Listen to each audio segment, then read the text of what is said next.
إن الحمد لله نحمده ونستعينه ونستغفره ونعوذ بالله من شرور أنفسنا ومن سيئات أعمالنا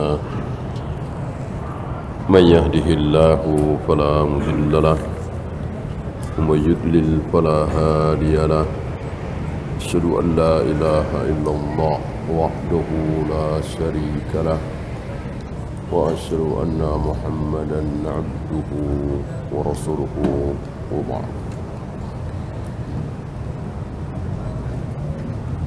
Kita melanjutkan Al-Quran muncul pertama kali dari Allah dan nanti pada satu ketika di akhir zaman akan kembali kepada Allah.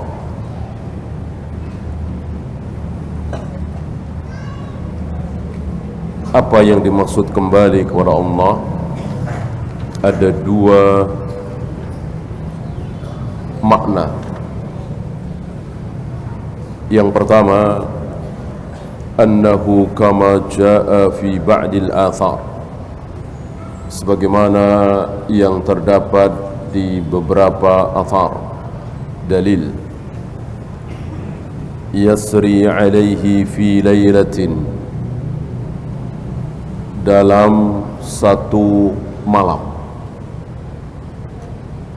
Hilangnya itu dalam satu malam. Jadi bukan perlahan-lahan.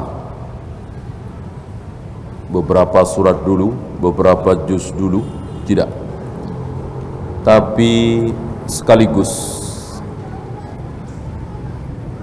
Kalau ini yang di mushaf ya. Adapun di dada manusia, perlahan-lahan. Misalnya tahun itu masih ada yang hafal mungkin 10 surat pendek. 10 tahun kemudian yang paling banyak menghafal Al-Quran cuman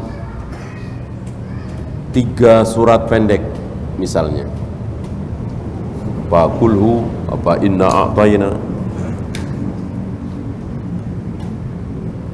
15 tahun kemudian hanya tinggal 1 surat yang dihafal oleh manusia.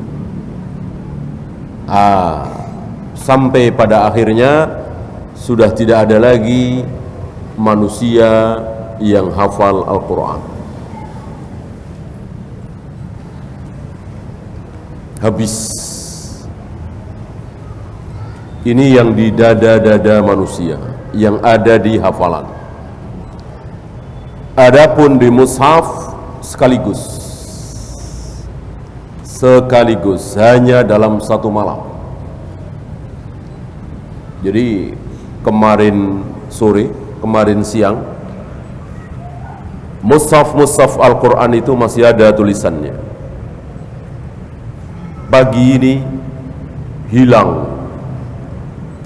Fayusbihun nasu laisa baina aydihim Qur'an.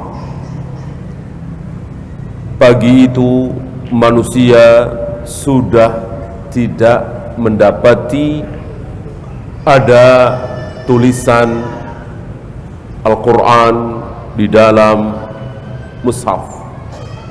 Kosong, putih, bayak. Tentu mereka tidak peduli, mereka tidak sadar, enggak ada masalah ada tulisan Al-Quran atau tidak ada, enggak masalah. Kalau sekarang tentu masalah. Kalau hari ini mushaf Al-Quran kosong, tentu geger, gempar. Kemana? Tulisan Al-Quran kemana? Tentu gempar. Hari itu biasa saja. Memang sudah tidak ada yang peduli lagi. Ya. Nah, karena sudah tidak ada yang peduli lagi, buat apa masih ada? Sayang-sayang ya kan? mubazir. Sama dengan Ka'bah, sudah tidak ada lagi yang sholat menghadap Ka'bah, maka Ka'bah Allah hancurkan. Nanti akan dijelaskan oleh beliau lewat tangan orang-orang Habsyi yang betisnya kecil, orang-orang kecil, betisnya kecil, ya. Orang-orang Ethiopia, Habasyah, itu rata-rata betisnya kecil tinggi, atau ada yang mengatakan qasir, pendek. Nanti akan dibahas. La fi sudurihim wala fi masahifihim, di dada-dada mereka sudah tidak ada Al-Quran lagi, di mushaf-mushaf mereka juga sudah tidak ada Al-Quran lagi. Yarfa'uhumullahu azza wa jal, Allah angkat, tidak tersisa sedikit pun, ya. Beliau membawakan asar dari Ibnu Mas'ud secara mauquf, di riwayat lain dikatakan marfu. La yanzi'anna al-Qur'ana min baini adhurikum, kelak Allah akan mengangkat Al-Quran yang ada di tengah-tengah kalian. Yasri alaihi laylan fayadhhabu min ajwafir rija, terjadi di satu malam dan terangkat dari dada-dada manusia. Sudah tidak ada yang hafal Al-Quran lagi, walaupun satu ayat, bukan satu surat, satu ayat. Fala yabqa fil ardi minhu syai', maka tidak tersisa sedikit pun Al-Quran itu di muka bumi. Habis, ya. Wa hadza wallahu a'lam. Beliau awali dengan wallahu a'lam. Hinama yu'ridu anhu an-nas i'radan kulliyan, ini terjadi ketika manusia berpaling secara sempurna. Istilah kita 100% berpaling dari Al-Quran. Sudah tidak dilihat lagi, tidak didengar lagi, tidak digubris lagi, tidak ditoleh lagi. Sudah tidak ada lagi yang memakai Al-Quran. Semuanya dengan ro'yunya, semuanya dengan pendapatnya, semuanya dengan logikanya. Tidak ada lagi ayat-ayat Al-Quran yang dikumandangkan, yang didengar, yang dipelajari. La yatlunahu lafdan wala aqidatan wala amalan. Secara lafaz sudah tidak ada lagi. Lafaz-lafaz Al-Quran sudah tidak keluar dari mulut siapapun, dari lisan siapapun. Sudah tidak ada yang melafadzkan ayat-ayat Al-Quran, walaupun sekedar inna a'tainakal kautsar, qul huwallahu ahad, bismillahirrahmanirrahim. Tidak ada. Tidak ada manusia yang dari lisannya keluar kalimat ayat-ayat Al-Quran. Wala aqidatan, dan secara akidah Allah itu bersemayam di arsy, nggak ada kalimat seperti itu, nggak ada. Allah memiliki surga dan neraka, nggak ada kalimat seperti itu, nggak ada. Siksa kubur itu hak, nggak ada. Bagaimana sirat, bagaimana mizan, bagaimana haud, bagaimana syafaat, sudah tidak ada lagi. Keyakinan-keyakinan yang ada dalam Al-Quran sudah tidak ada lagi sisanya di tengah-tengah manusia. yang ada di otak mereka, keyakinan mereka ya dunia, mungkin keyakinan syubhat, atau memang tidak ada keyakinan, yang ada adalah mati sudah. Intinya kebatilan sudah merajalela. Tidak ada kebenaran di muka bumi walaupun satu ayat. Wala amalan, dan amalan juga tidak ada. Salat, ruku, wudu, tayamum, tawaf, sa'i, mencium hajar aswad, tidak ada lagi. Tidak ada lagi. Kufur semua, musyrik semua. Fa innahu yurfa, maka di tengah-tengah keadaan yang dahsyat ini, yang tidak ada kebaikan sedikit pun, Al-Quran tidak dilihat secara lafaz, secara akidah, secara amalan sudah tidak ada lagi. Buat apa masih ada tulisan-tulisan Al-Quran? Buat apa? Nggak ada gunanya. Maka diangkat oleh Allah. Li'anna al-Qur'ana ashrafu min an yabqa baina yaday unasin hajaruhu wa a'radu anhu fala yaqdirunahu qadrahu. Al-Quran itu terlalu mulia. Kalau harus ada di tengah-tengah manusia yang tidak memperdulikan Al-Quran, tidak mau membaca Al-Quran, berpaling dari Al-Quran, tidak ada keyakinan, tidak ada amalan, tidak ada lafaz, terlalu mulia Al-Quran kalau harus ada di tengah-tengah manusia-manusia bejat seperti itu. Ya. Maka diangkat sekalian bejatnya, sekalian sesatnya, sekalian kufurnya, dan hanya tinggal menunggu bagaimana malaikat meniup as-sur, sangkakala. Dalam satu riwayat malaikat Israfil, tapi ada kedhaifan di dalam nama Israfil. Ada nama-nama malaikat yang tidak berdasarkan hadis sahih. Di antaranya diperselisihkan nama Israfil, kemudian Ridwan, kemudian Israel, Raqib, Atid. Ini nama-nama malaikat yang tidak berdasarkan hadis sahih.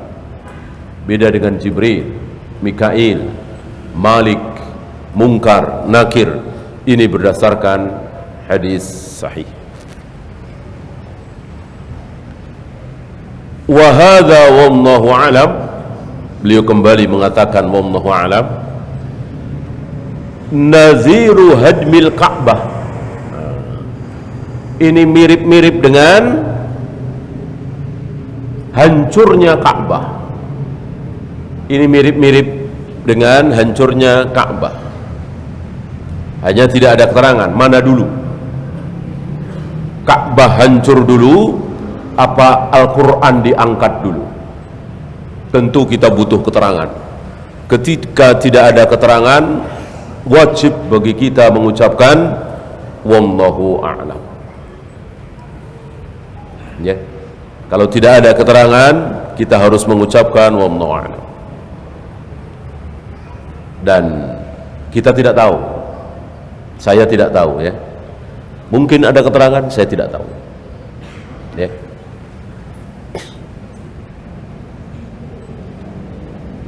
Ini mirip-mirip.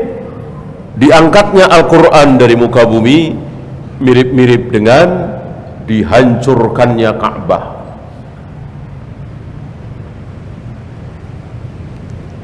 Haitsu ya'ti rajulun minal Habasyah, yaitu datangnya laki-laki dari Habsyi. Tentu yang dimaksud pemimpinnya, kan bukan sendirian. qasirun afhad aswad, pendek, hitam, gempal. Ya'ti bi junudihi minal bahr ilal masjidil haram, dengan melewati lautan mereka menuju Masjidil Haram. Wa yankudul ka'bata hajaran hajaran, Ka'bah itu dihancurkan, diambili batunya satu persatu. Batu-batu yang ada di dinding-dinding Ka'bah itu diambili satu persatu. Tidak ada yang mencegahnya, termasuk Allah tidak mencegahnya. Allah membiarkannya, ya biarin aja. Udah nggak ada yang sholat, sudah tidak ada lagi yang menghadap Ka'bah, sujud, rukuk kepadaku. Udah biarkan, buat apa? Murka Allah. Allah biarkan Ka'bah dihancurkan, hajaran hajaran, batunya satu-satu itu diambil. Ya. Kullama naqada hajaran maddahu lilladhi yalihi, setiap kali diambil batunya itu diberikan kepada orang yang di belakangnya, gitu kan. Wa hakadha yatamadunal ahjar ila ayyarmuha fil bahr, di belakangnya, kasih belakangnya terus, seolah-olah nggak habis-habis itu batu, ya. Terus dibikin sibuk. Ka'bah kita lihat paling berapa kali berapa, ya.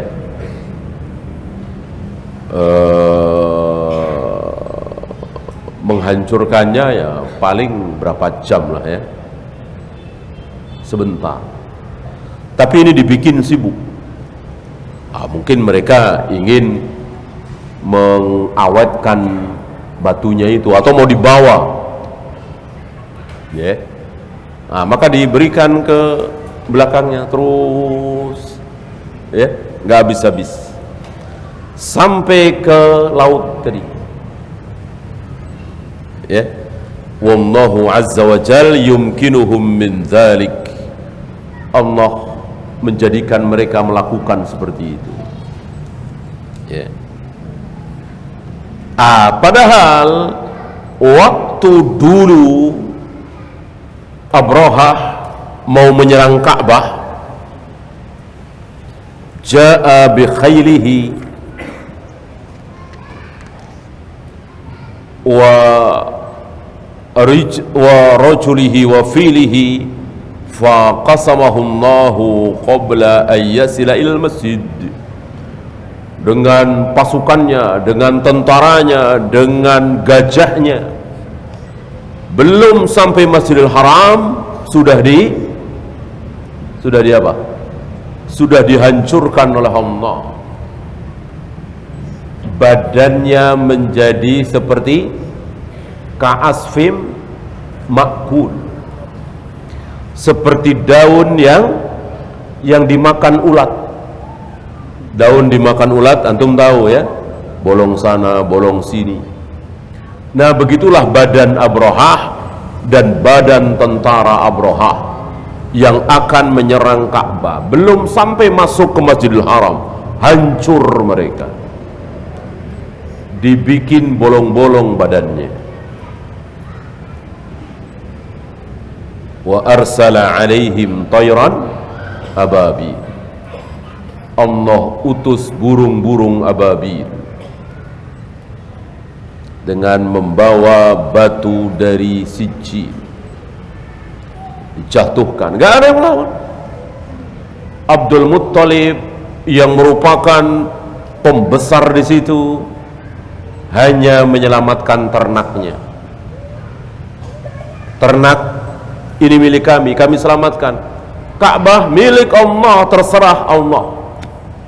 Ini dia. Rupanya Abdul Muttalib yang agamanya kufur faham. tidak takalluf. Maunya Abdul Muthalib menjaga, kan Ka'bah itu simbol kebesaran Quraisy, simbol kehebatan Quraisy Arab.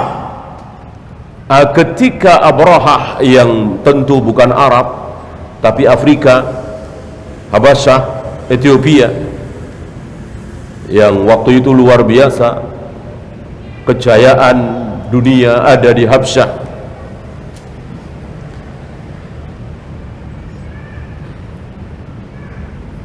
Kalau Abdul Muthalib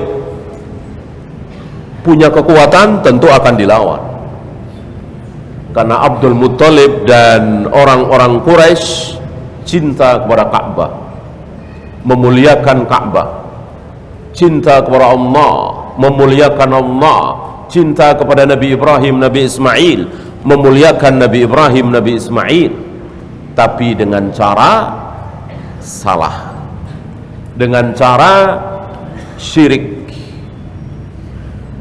Jadi jangan dibayangkan bahwa Abdul Muthalib, Abu Jahal, Abu Lahab, orang-orang kafir Quraisy itu manusia-manusia yang enggak kenal Allah, anti Tuhan, enggak punya agama, benci kepada Nabi Ibrahim, Nabi Ismail. Ini anggapan yang keliru.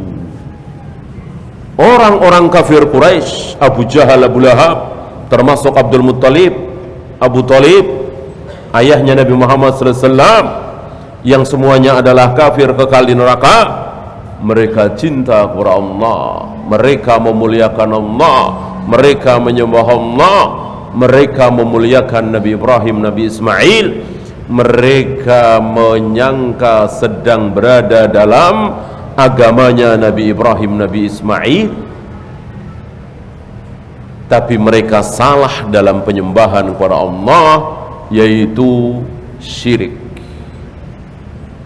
Allah disembah, Lata, Uzza, Hubal, Manat juga disembah. Allah diberikan persembahan ibadah, Lata, Uzza, Hubal, Manat juga. Kesalahan Abu Jahal, Abu Lahab, Abu Talib, Abdul Muttalib di situ. Bukan anti Allah, anti Tuhan, anti Nabi Ibrahim, Nabi Ismail, tidak. Nah, di sini Abdul Muttalib yang karena melihat kemampuan dirinya bersama orang-orang Quraisy yang tidak ada apa-apanya dibanding dengan tentara gajah Habasyah, Abrahah ini, maka tidak melawan. Tidak melawan. Dan mestinya kaum muslimin jangan melawan musuh yang tidak sebanding. Lihat, Rasul juga tidak melawan Abu Jahal, Abu Lahab karena belum sebanding. Dia beliau sampai beliau sujud ditimpa isi perut unta, ini luar biasa dahsyatnya. Beliau melawan? Tidak. Para sahabat melawan, membela beliau? Tidak. Nah, ini dia.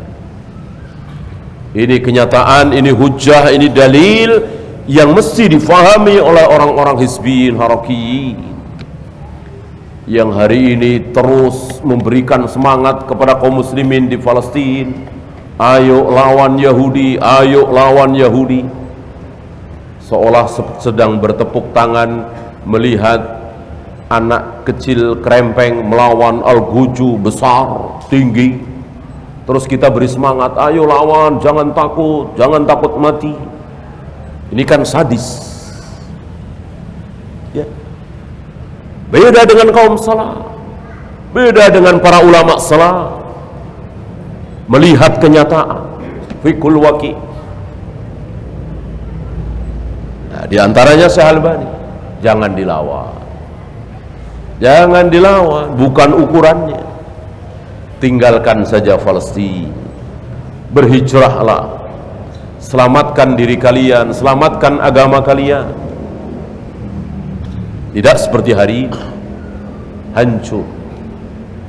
Mana anak-anak kecil yang mestinya diharapkan dari mereka muncul generasi-generasi yang hafal Al-Quran, yang mempelajari ilmu sunnah, manhaj, mati, tertembak, dibom. Anak-anak, apa begini perang? Tentu tidak. Lihat Nabi SAW menyingkir dulu, hijrah dulu. Lihat Abdul Muttalib. Nah, karena Ka'bah ini milik Allah, aku tinggalkan. Biarkan Allah akan berbuat apa untuk melindungi rumahnya. Dan betul, Allah lindungi rumahnya. Allah hanya kirimkan burung-burung yang membawa kerikil, yang dengan kerikil ini hancur badan mereka seperti daun yang dimakan ulat. Kenapa waktu itu Allah lindungi Ka'bah, sementara nanti di akhir zaman Allah biarkan Ka'bah dihancurkan, diambil satu-satu batunya sampai habis, sampai rata? Karena li'anna Allah alima annahu sayab'atsu hadzal nabi sallallahu alaihi wasallam. Karena sebentar lagi Allah akan mengutus seorang laki-laki yang akan menjadi nabi dari tempat ini. Allah Maha tahu.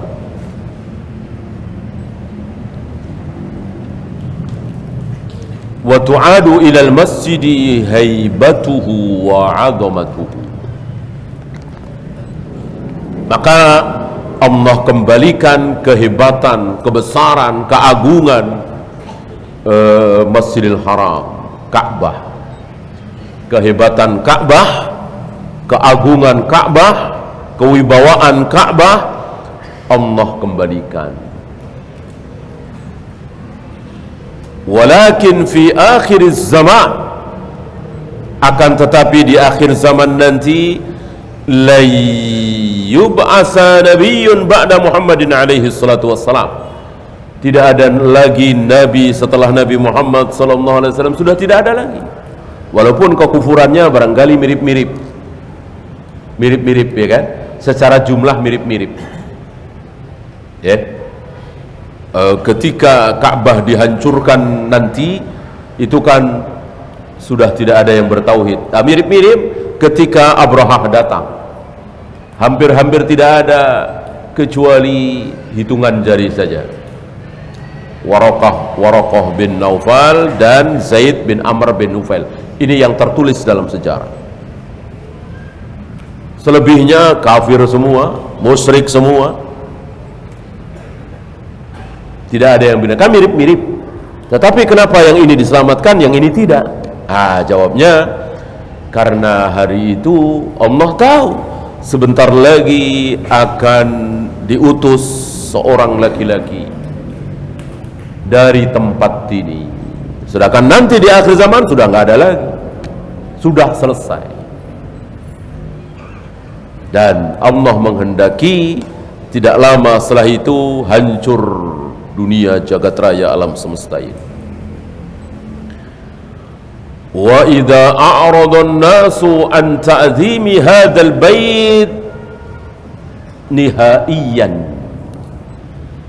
ketika manusia berpaling, tidak lagi membesarkan al-bait, tidak ada lagi yang sujud ruku kepada Allah dengan menghadap ke Ka'bah, fa innahu yusallitu alaihi hadzal rajul minal Habasyah, maka Allah menjadikan laki-laki dari Habsyi ini berkuasa, bisa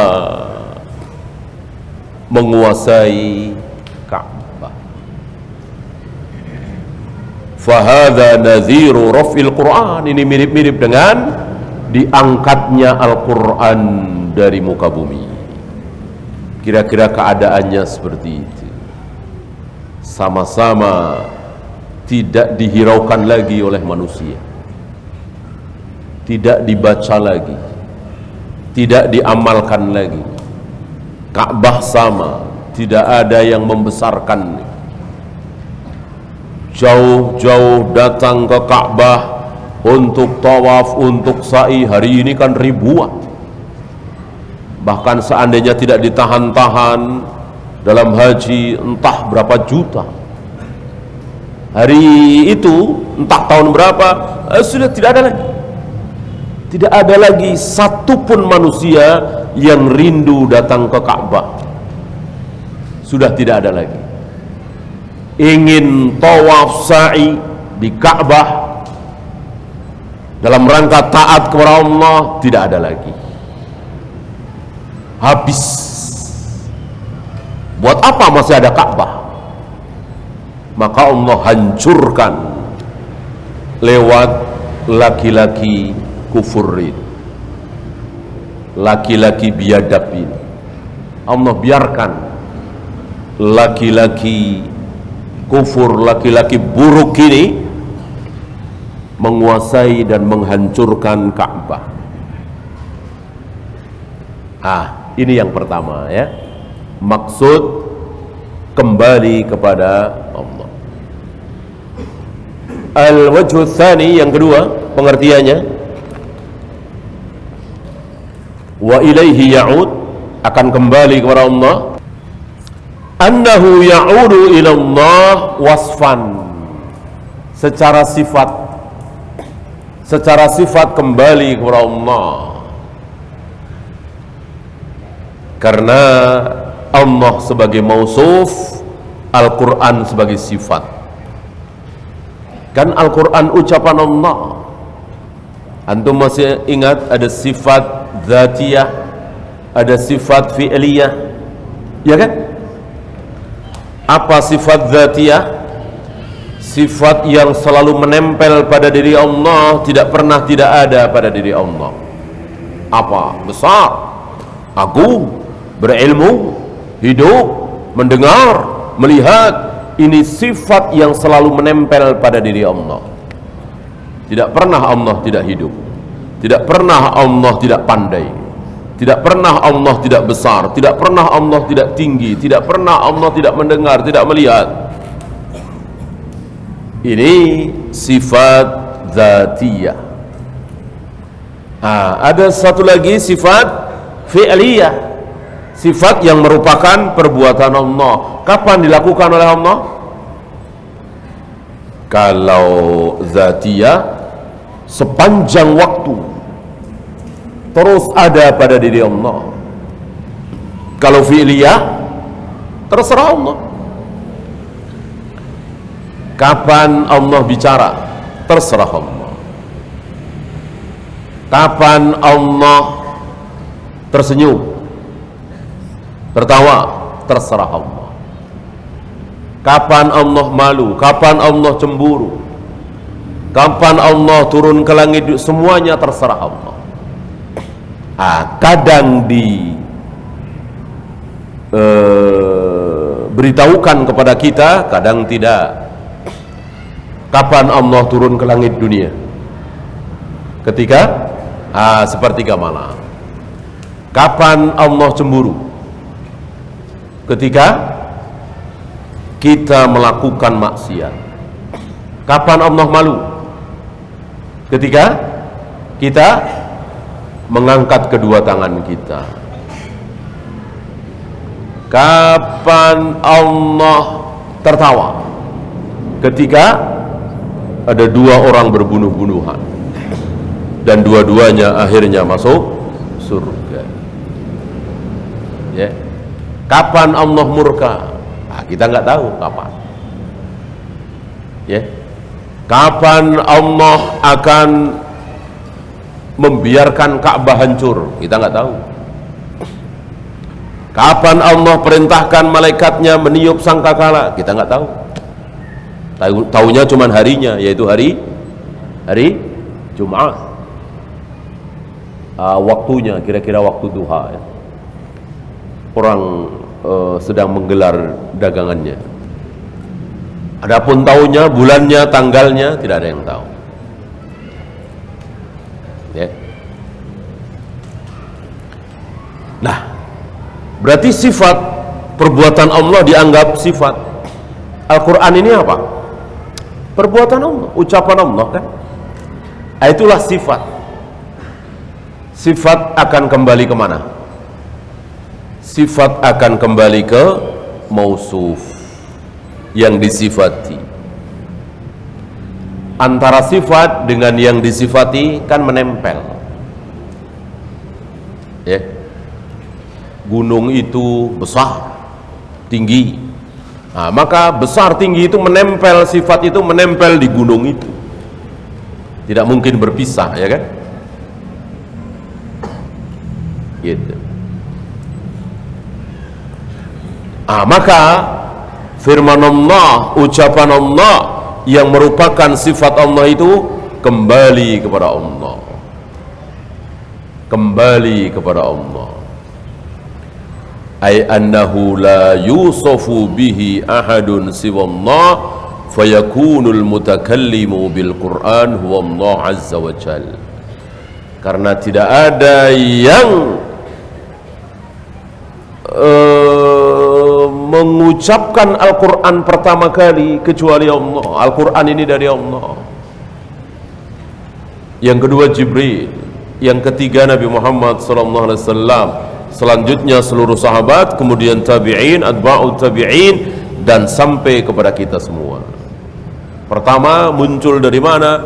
Dari diri Allah. Didengar pertama kali oleh Jibril. Oleh Jibril disampaikan kepada Rasulullah sallallahu alaihi wasallam. Wa huwal mausufu bih, maka di sini Allah sebagai mausuf, sifat kembali kepada mausuf. Wala mani'a min an naqul, barangkali tidak salah jika kami katakan, kata beliau, innal ma'nayaini kilahuma sahih, dua makna di atas, dua-duanya benar. Jadi pengertian pertama sudah kita bahas panjang lebar tadi. Kemudian sifat yang kedua tidak terlalu panjang beliau jelaskan. Dua-duanya benar. Mungkinkah? Mungkin. Nah, ada beberapa tafsiran yang berbeda dan dinyatakan benar. Ihdinas siratal mustaqim. Apa siratal mustaqim? Ada tafsiran Al-Quran, ada tafsiran lagi Al-Islam, ada tafsiran lagi Abu Bakar dan Umar. Betulkah semua tafsiran ini? Benar.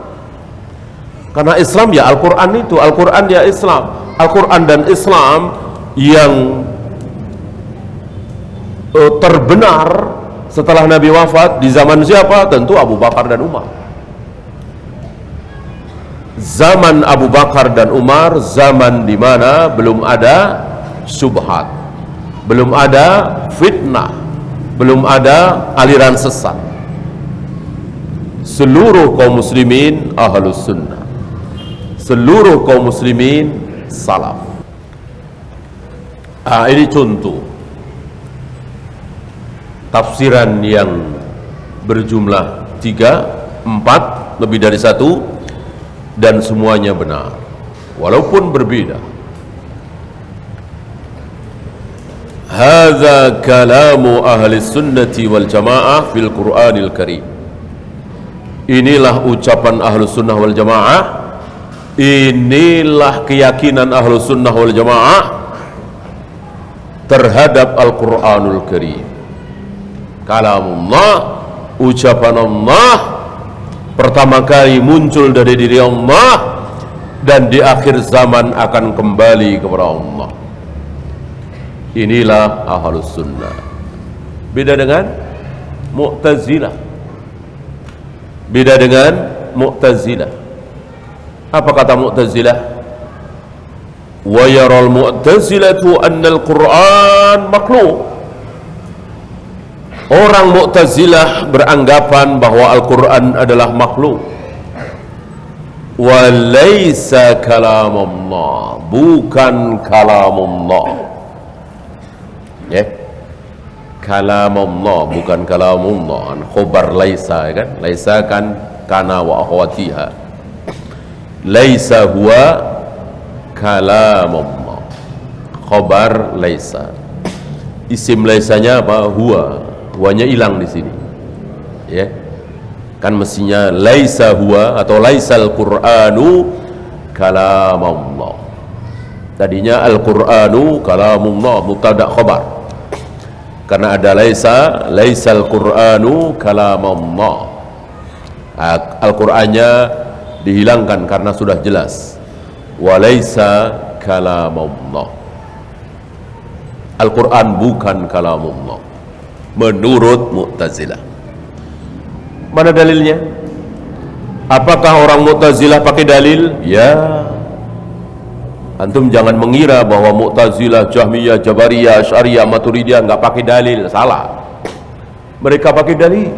Apa dalilnya? Al-Quran dan Sunnah, hadis sahih. Ini kan dalilnya Al-Quran.